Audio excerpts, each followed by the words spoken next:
হঠাৎ আপনাকে এক ডাক্তার রিপোর্ট দিয়ে বলল আপনি মাত্র 30 দিন বাঁচবেন, আপনার ক্যান্সার হয়েছে। এটা শুধু আপনি জানেন, আপনার পরিবার কিংবা বন্ধু বান্ধব কেউ জানে না। এবং রিপোর্ট পাওয়ার পরে আপনি বাসায় গেলেন। প্রতিদিনের মতো আজকেও আপনার বাবা আপনাকে বকাঝকা শুরু করলো, তোকে দিয়ে কিছুই হবে না, সারাদিন কোথায় থাকিস, তুই ওয়াকাদের ছেলে, ইত্যাদি ইত্যাদি।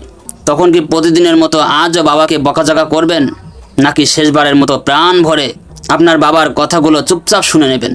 হঠাৎ আপনার মা এসে বলল, নে বাবা, ভাতটা খেয়ে নে। আপনার মনে হবে এই বুঝি আপনার মায়ের শেষ হাতের খাওয়া।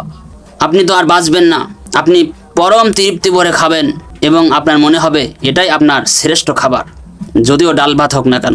আপনি বের হলেন পুরানো এক বন্ধুর সঙ্গে দেখা। আপনি তাকে মোটেও সহ্য করতে পারেন না, সবসময় তার সঙ্গে কথা কাটাকাটি হয়। আজকেও সে আপনাকে কিছু কথা শুনিয়ে দিল।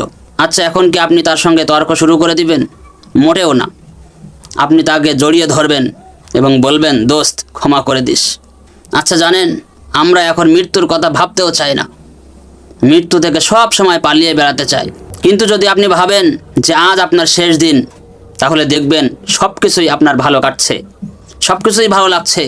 তাই ইগো ছেড়ে দেন, দেখবেন ইনশাআল্লাহ আপনার মনটা ভালো হয়ে যাবে।